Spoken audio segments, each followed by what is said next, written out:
இது வரைக்கும் எனக்கு அரசியல்னா ஏபிஎஸ்சி கூட தெரியாதுங்க. நான் கட்சி கொடியெல்லாம் எடுத்ததே இல்லைங்க. கோயம்புத்தூர்ல அண்ணாமலை ஜெயிச்சாகணும், அதுக்காக நான் எல்லாத்தையும் என்ன வேணா பண்றதுக்கு தயாரா இருக்காங்கிற அந்த உணர்வு. இத்தனை வருஷம் நீங்க எல்லாம் என்னையா கழிச்சீங்க?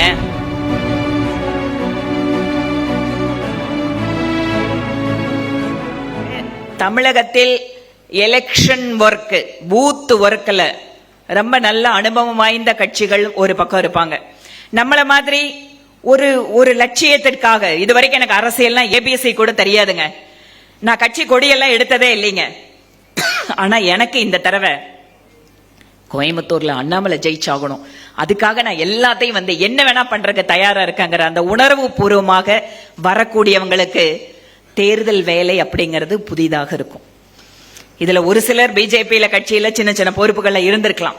ஆனா நிறைய பேருக்கு உள்ள கட்சிக்குள்ள இயங்குகின்ற விதம் அப்படிங்கிறது ரொம்ப புதுசா இருக்கும். இது எப்படி இதை போய் வேலை செய்யறது, எப்படி ஓட்டு கேட்கறது. நான் அந்த எலெக்ஷன் ஆபீஸ் போனப்போ சுதர்ஷன் ஆபீஸ்ல ஒரு அம்மா வந்தாங்க.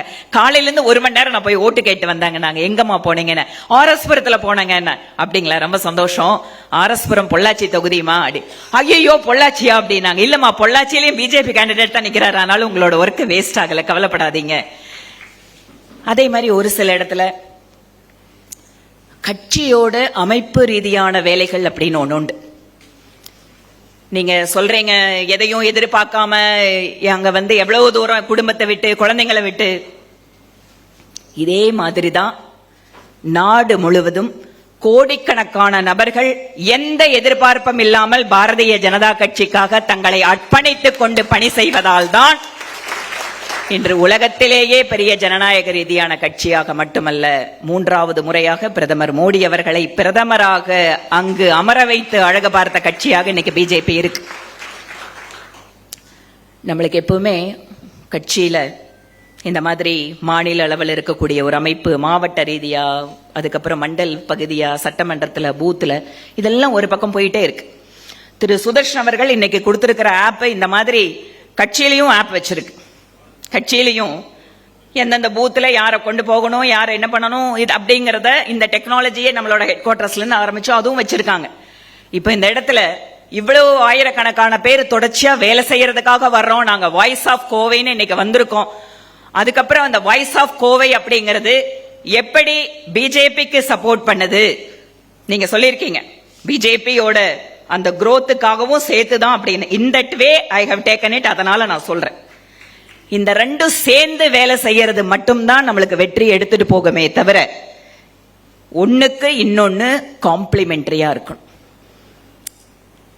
ஒரு பக்கம் வாலண்டியர்ஸ் வராங்கன்னு சொன்னா பார்ட்டி ரிசப்டிவ் மைண்டோட அவங்கள உள்ள இழுத்துக்கிற அந்த மனசு பெருசா இருக்கணும்.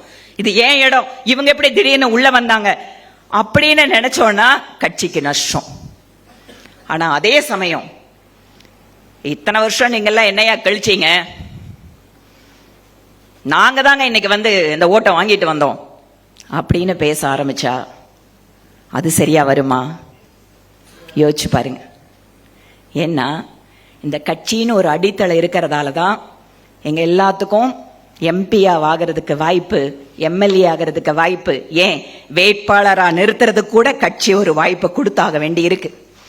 அதை நாம புரிஞ்சுட்டு, ஏன்னா நிறைய நேரம் எலெக்ஷனுக்கு அப்புறம் கூட இன்னைக்கு சோசியல் மீடியா வளர்ந்ததுக்கு அப்புறம் நான் என்ன 10 மணிக்கு நினைக்கிறேனோ அதை 10:01 உள்ள போட்டாச்சுன்னு சொன்னா அதுக்கப்புறம் நான் நிம்மதியா தூங்குறேங்கிற ஒரு மனப்பான்மை இருக்கிறதால எந்தெந்த அமைப்புகள், எந்தெந்த சக்திகள், எந்தெந்த கைகள் இதையெல்லாம் நம்மளோட சேர்ந்து வேலை செய்யறதுக்கு வருதோ, இந்த ரெண்டு சேர்ந்து நம்ம எடுத்துட்டு போனோம்னு சொன்னா வெற்றி என்பது எப்போதும் நம்ம கிட்டதான் இருக்கும்.